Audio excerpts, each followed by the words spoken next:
Hi hello, Welcome to our channel, Springs and Stories. ഇന്നിവിടെ ഉണ്ടാക്കുന്നത് beetroot ഇലയും പരിപ്പും വെച്ചുള്ള നല്ലൊരു ചാറുകറിയാണ്. അതിനായിട്ട് ഇവിടെ എടുത്തിരിക്കുന്നത് നല്ലപോലെ കഴുകി വൃത്തിയാക്കിയ 2 പിടി ബീട്രൂട്ട് ഇലയും 1/2 കപ്പ് പരിപ്പുമാണ്. ബീട്രൂട്ട് ഇല ഇതുപോലെ ചോപ്പ് ചെയ്തെടുക്കാം. ഒരു ചെറിയൊരു കുക്കറാണ് എടുത്തിരിക്കുന്നത്. അതിലേക്ക് നല്ലപോലെ കഴുകി വൃത്തിയാക്കി ഒരു 10 മിനിറ്റോളം കുതിർത്ത് വെച്ചിരിക്കുന്ന പരിപ്പ് ഇട്ട് കൊടുക്കാം. അതുപോലെ തന്നെ അരിഞ്ഞു വെച്ചിരിക്കുന്ന ബീട്രൂട്ടിൻ്റെ ഇലയും ആഡ് ചെയ്ത് കൊടുക്കുക. അതിലേക്ക് 2 അല്ലി വെളുത്തുള്ളിയും 1/4 ടീസ്പൂൺ ചെറുജീരകവും 1/4 ടീസ്പൂൺ മഞ്ഞൾപ്പൊടിയും 1 ടീസ്പൂൺ ഉപ്പും പിന്നെ ആവശ്യത്തിന് വെള്ളം. ഇവിടെ ഒരു ചെറിയൊരു കപ്പ് വെള്ളമാണ് ആഡ് ചെയ്ത് കൊടുത്തിരിക്കുന്നത്. നല്ലതുപോലെ ഒന്ന് മിക്സ് ചെയ്ത് കുക്കർ അടച്ച് വെച്ച് നമുക്കിത് വേവിക്കാം. ഒരു 2 വിസിൽ കേട്ടാൽ മതി. ഇത് വെന്ത് വരുമ്പോഴേക്കും നമുക്ക് അതിലേക്ക് വേണ്ട കൂട്ടരച്ചെടുക്കാം.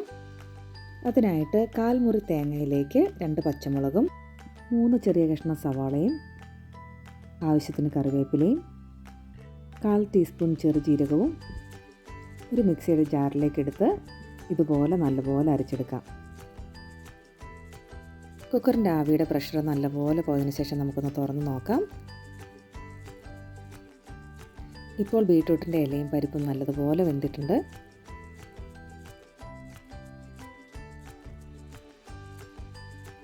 ഇതിലേക്ക് നേരത്തെ അരച്ച് വെച്ചിരിക്കുന്ന തേങ്ങയുടെ കൂട്ട് ആഡ് ചെയ്ത് ആവശ്യത്തിന് വെള്ളവും കൂടെ ആഡ് ചെയ്ത് കൊടുക്കാം.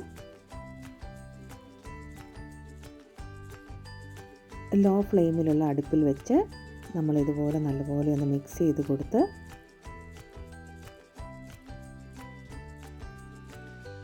ഉപ്പ് ആവശ്യത്തിനുണ്ടോ നോക്കി ഇടയ്ക്ക് ആഡ് ചെയ്ത് കൊടുക്കാം. ഞാനിവിടെ ഒരു 1/2 ടീസ്പൂൺ ഉപ്പ് കൂടി ആഡ് ചെയ്ത് കൊടുക്കുന്നുണ്ട്. എന്നിട്ട് നല്ലപോലെ മിക്സ് ചെയ്ത് തേങ്ങയുടെ പച്ചച്ചവയൊക്കെ ഒന്ന് മാറി ചെറിയൊരു തിള വരാറാകുമ്പോഴേക്കും തീ ഓഫ് ചെയ്ത് കൊടുക്കാം.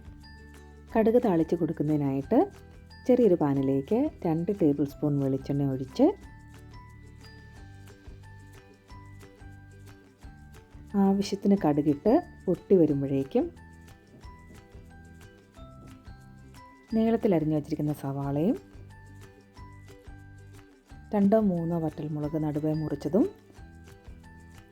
ആവശ്യത്തിന് കറിവേപ്പിലയും ഇട്ട് നല്ലപോലെ വഴറ്റിയെടുക്കുക.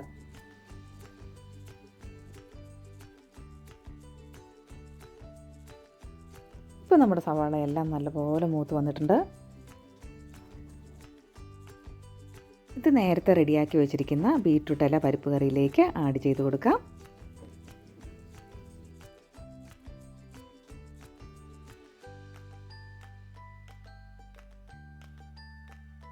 അങ്ങനെ നല്ല ടേസ്റ്റി ആയിട്ടുള്ള കറി ഇവിടെ റെഡി ആയിട്ടുണ്ട്. ഇത് ചോറിൻ്റെ കൂടെയും ചപ്പാത്തിയുടെയും ഒക്കെ കൂടെ നല്ലൊരു കോമ്പിനേഷനാണ്. എല്ലാവരും ഒന്ന് ട്രൈ ചെയ്യണേ.